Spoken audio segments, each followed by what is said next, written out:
These days, you gotta have an email account. It's simply the way the world communicates. Whether you're looking for a job, trying to find information, or just keeping in touch with friends, you need email. There are several free web-based email services, and you're welcome to choose whichever one you like.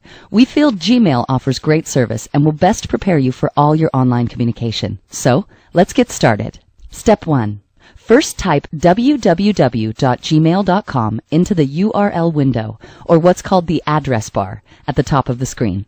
If you're starting on the google.com main page, you'll notice a link to Gmail at the top of the screen to the left. Or, if you look below this video, you'll see a link you can click to go straight to Gmail. Hang on, don't go away yet. It'll be easier if you watch this video all the way through first. Another helpful link you'll find below the video opens up a list of written instructions you can print out. Step 2. Click the big Create an Account button on the lower right-hand side of the screen. Step 3. The next step is a long step, but you only have to do it once. Fill in your first and last name. Now you need your login name. This has to be something that isn't already in use. Yes, it can be really difficult to find something unique, especially if your name isn't that unusual.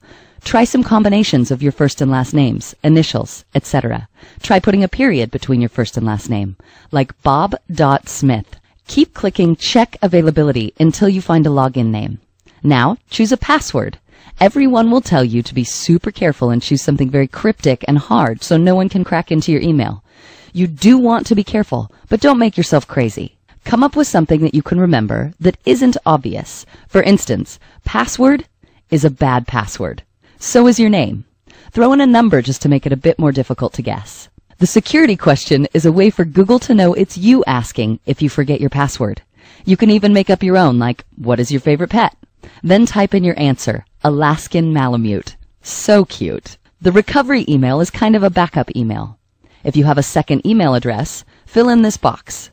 If not, don't worry, just leave it blank. Location should already say United States. If you live in a different country, it may already have your country listed. If not, change it to your country. Fill in your birth date. The word verification thingy is something Google uses to keep people or companies from computer-generating email addresses. Google wants to make sure a real human being is filling out the form. Computers can't read the weird swoopy writing, so just type the string of letters you see into the box. It may take a time or two to get it right, and it can be frustrating, but don't give up. We all need email. The terms of service is your usual legal mumbo-jumbo about service and privacy issues. If you're happy with their terms, click I accept, create my account. Congratulations! You now have an email account. You've taken the first step in connecting with old and new friends. But wait, there's more. Once you have an email account, you can spread out on lots of social media platforms. Set up a Facebook page. Chat with a new pal on Twitter. Even start writing your own story with a blog on WordPress. Check out the instructions on this site and join us. Okay, in this video I'm going to show you how to create a Payza account. What you do is simply go to Payza.com and you click right here where it says sign up. I recommend you use a personal pro account because it has the most advantages. And you simply begin completing these steps. Okay, so I went ahead and completed this. So basically you enter your first and last name, your home address, your city, state, zip code. For your home phone number, you want to make sure that you use only numbers. Don't use any parentheses, don't use any hyphens or dashes. Occupation, I put sales, marketing, advertising, and then you put your date of birth. After you've finished that, you click next step. Okay, in step 2, you're going to go ahead and enter your email address, your password, re-enter your password, enter a transaction PIN. That PIN is very important. It's something that you're going to need whenever you want to transfer funds or send somebody money or anything. You're going to need to enter that PIN number, so make sure that you put that in a safe place so you can remember what it is.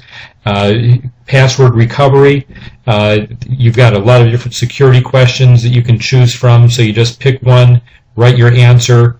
Third-party information, will this account be used by any individual or organization other than yourself? Once you indicate no unless there is, and then you go ahead and you enter in the information here for the capture code. You click that you acknowledge that you've read and agreed to the user agreement, and then you click Final Step. Okay, so step 3, it says validate account. You need to go over to your email account, so let's go ahead and do that. So here we are inside my email account. I'm going to go ahead and click this validate email address. And so here's the email. Click here to validate your email address. I'm going to go ahead and do that. And that's it.